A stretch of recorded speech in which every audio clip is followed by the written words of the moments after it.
I am working with a epoxy clay. It's a 2-part.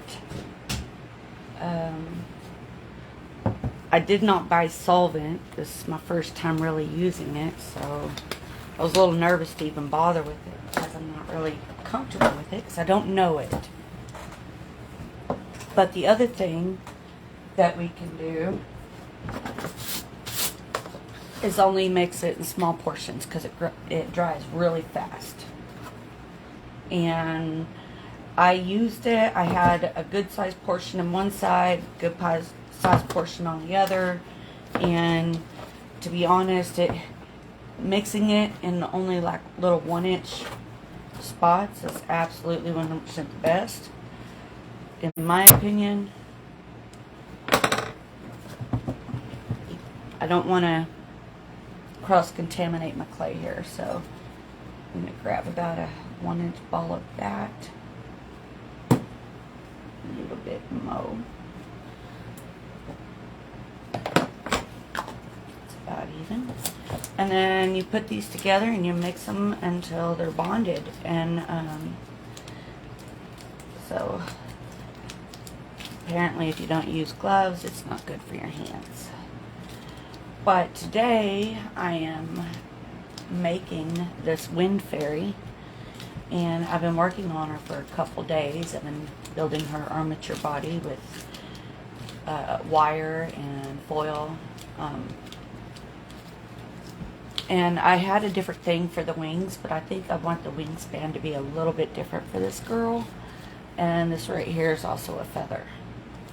So all of these tiny little pieces, and I figured the best way to do this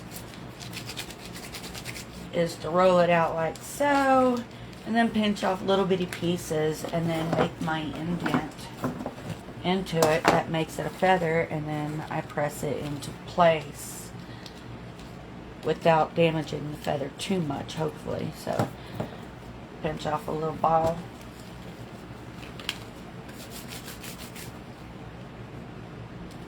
fold it in half, and then just squeeze it.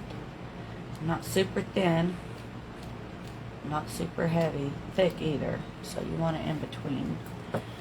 And then I'm going to go ahead and take this and create my feather pattern.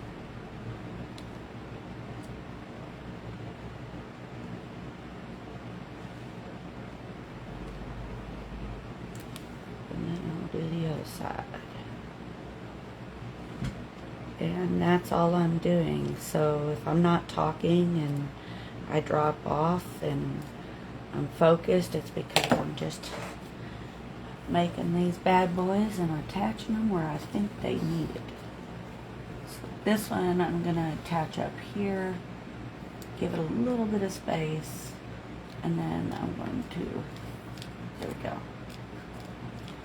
And the reason why I'm doing that is because I want the feathers to have their own flow, each one, without being a part of one big huge ball, if that makes sense. Besides, this stuff is definitely dryable at first. It's good to work with in small portions. There we go. I'll whip me out a feather.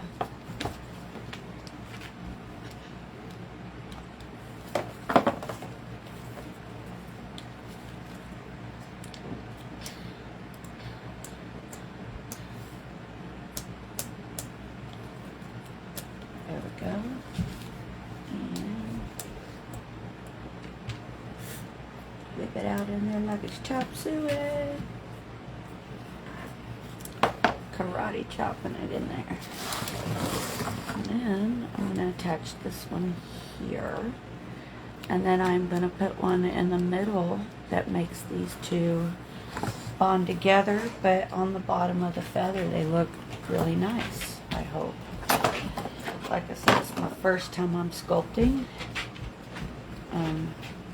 I just sit there and come up with a plan in my brain of what to do because I have no I don't know, I'm teaching myself as I go. And I'm not the biggest sculptor. I do a lot of carving, drawing, painting. But here I am, sculpting too. I don't know. Put this back right here. Looks good. Mix those two together. Then another little feather, and we'll put that over that, and then we'll move on to the other side. And it gives it a layered look without it looking like it's all going one direction and overlapping like petals of a flower. But hopefully this little wind fairy is going to have some fun at someone's house when they buy her, because I can't keep everything. Like my husband says, I hoard my art. So, time to let some of it go. That's why I opened up an Etsy store. I create a lot of unique items because I like to just create them straight from my brain and put them straight on paper, or freehand a lot of what I do.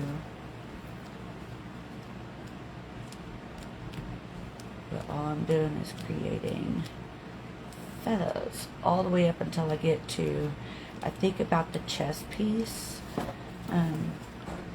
I've been toying around with an ideal of a good chest piece for a little wind fairy that's feathered. Kind of like a bird would be covered in the tiniest of feathers. And then, of course, they get their tail feathers and all the other feathers. So, put this one right here. Set it there for just a minute.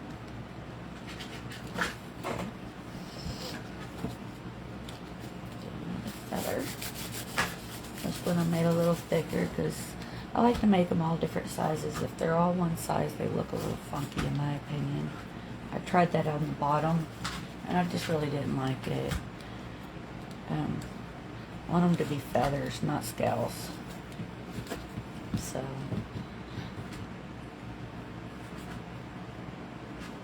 here's my dog in the background, just going to town on one of my paper towel rolls that I save for crafts. She's so good at just disintegrating them like they never existed.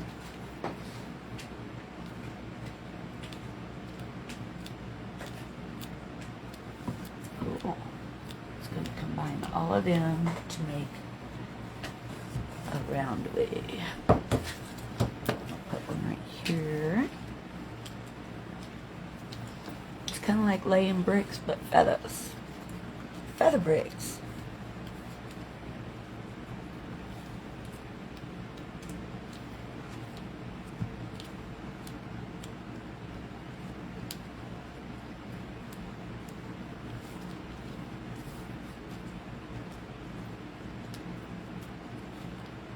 So as like a short little bio of my art, I actually created a DBA, and it's LLC'd into my companies, and that way I'm allowed to do multiple arts and also work with plants. So I went ahead and got my floral nursery certification so I can open up a nursery business. But to be honest, I really like working with air plants and succulents and creating little fairy gardens. So I'm not really sure how I'm going to go on that, other than creating the air plant sculptures that I've been doing and putting on Etsy. I find really beautiful pieces of driftwood, kind of like this. I mean, this just one day I was walking on the beach and I found this. Isn't that amazing? That's a dragon. I mean, this tree went through some serious stuff to become this dragon.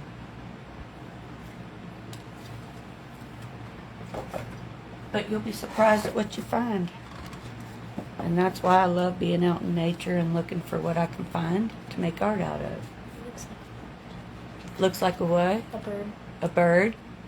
That's my grandbaby Stefan in the background. He's watching me do my arts and crafts today.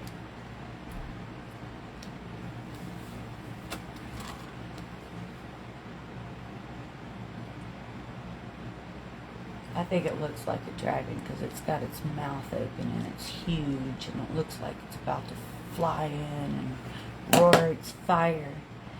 And I almost put her writing on the back of it, but I want a warrior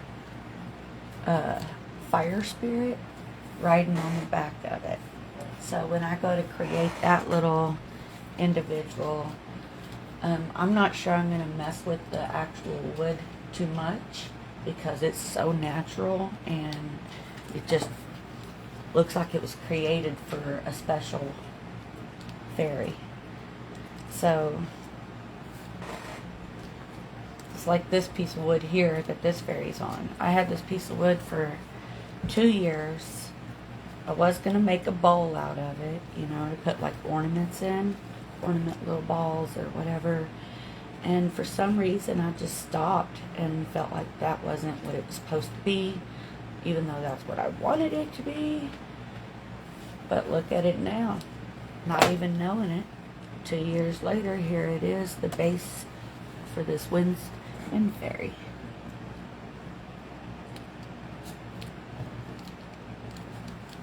It's cool. I love the fact that I can share what I'm learning as I go. Because like I said, this is new to me. And I only hope that with more practice and time, my art will become more pristine and clean. And I'm doing the best I can for now. But after a time, I will get better. Like when we started this little venture here, it took me forever to make one little feather. Now I'm just whipping right through them. This one right here, or let me look at the front real quick. I think I put this one right here.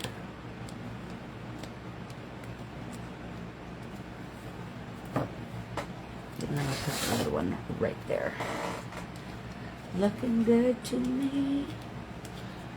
So this epoxy is supposed to dry like hard as a rock, and that's part of the reason why I bought it, is because I want to create a sculpture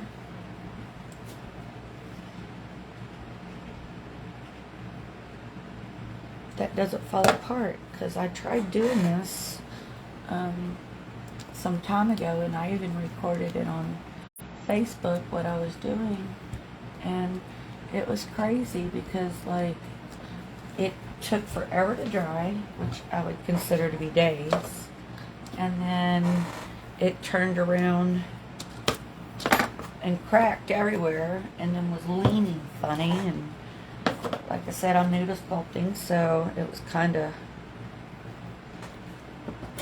like a moment where you're like, okay, so what kind of sculpt medium do I need?